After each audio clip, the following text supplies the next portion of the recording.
Good morning. Today is Sunday, January 2nd, 2022.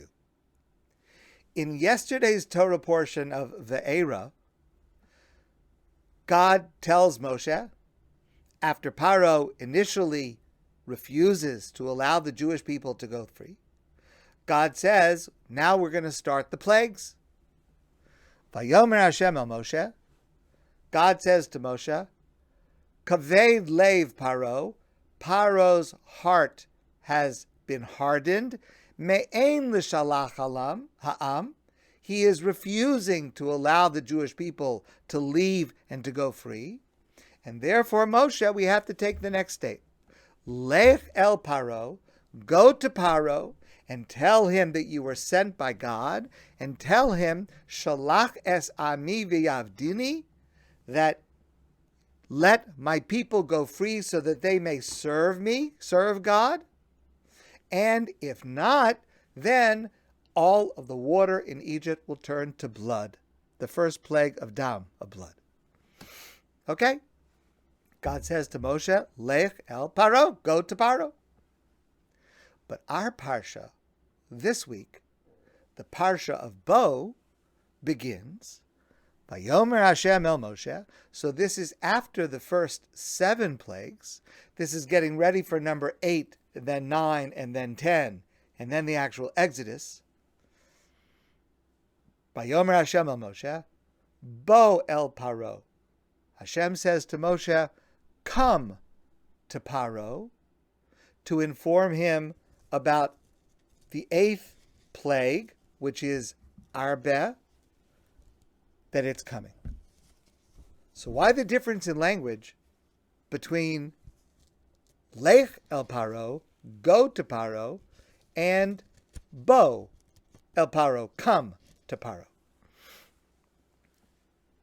The Rav Soloveitchik, explains that there was a schism running through the personality of Paro.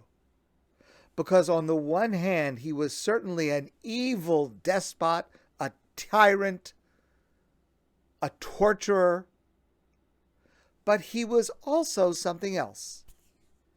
He was, after all, a person. He was a human being. He was a father. And even Paro was created B'Tselem Elokim, in God's image. And so, the message that God is giving to Moshe is, when God says to Moshe, Lech el Paro, what that means, according to Rav Soloveitchik, is approach Paro as the emperor. Bo el Paro, come to Paro, which means we use the word bo when we're asking someone to come closer. Bo el Paro means go to his home. Speak to him like a human being. In other words, at the beginning, Moshe's first entreaty with Paro is the king. And he met Paro in last week's Parsha at the Nile, the symbol of power of Egypt and of the source of power of Paro. And God's message to tell Moshe, to tell Paro at that time is, you're not going to do it. Their force is stronger than you. There is a God. Put yourself in front of him and protest. God says, let them go free.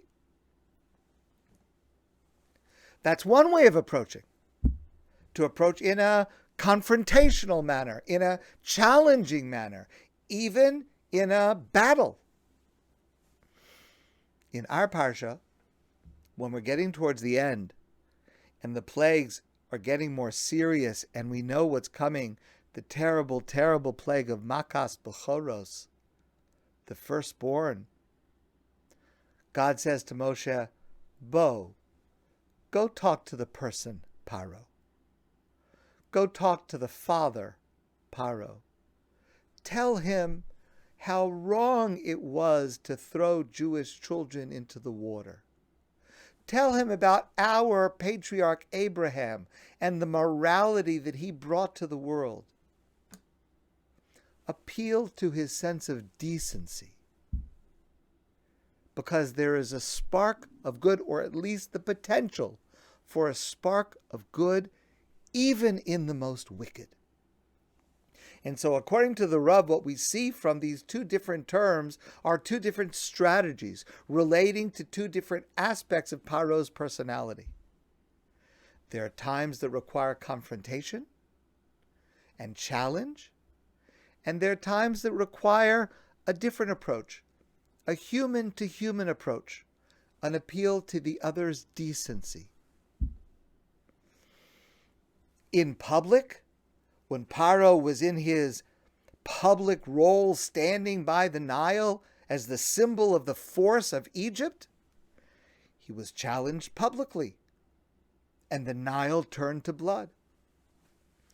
But in our parsha, where he was approached privately, where his subjects were not watching, then Moshe tried to appeal to him as a human, as a father, to persuade him to do the right thing. And it's a tremendous lesson for every one of us in any confrontation we have, to decide which of these two approaches is the appropriate approach, or perhaps a combination of both approaches, maybe one first and the other second, or vice versa. But to think about these two different ways of coming upon how to approach a challenge, the Rav is giving us this insight into two types of personality, and we know many, many people in this world that have both sides, both of these sides to their personality. That's one answer. Permit me to share another. This answer is a remarkable answer, and it was shared with me by a remarkable young man of our community, Isaac Safran. And he told me the following Dvar Torah. Bo, Lecha Paro makes sense. Go to Paro. That's how you would say it in biblical Hebrew. Go to Paro. Bo, come to Paro, means God is saying to Moshe, come, let us go together. Come with me, God says to Moshe, and we will go to Paro. It's not lech. Before God said to Moshe, lech, go by yourself with Aaron. You take care of it. It's your job. Now Hashem is saying to Moshe, Bo, come with me. I will come with you when you go to Paro. This person that is enslaving you, this person that is tyrannizing you, persecuting you, I will come with you, and I will help you, and you will know that I am by your side. The truth is, we face Paro in every generation. As a people, we face Paro or someone with a different name acting the same way.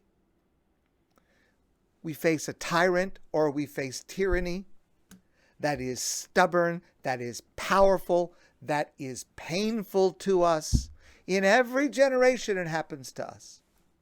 And the truth is, in the lives of each one of us as individuals, we each face our own Paro, our own person or force that is stubborn, that opposes us, that prevents us from being able to do what we need to be able to do.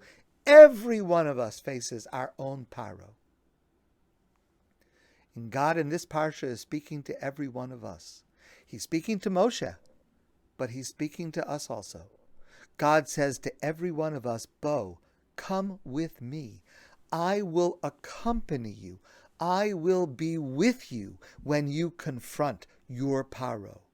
You will never face it alone. My friends, I want to wish you a great day, and I look forward to seeing all of you soon in person.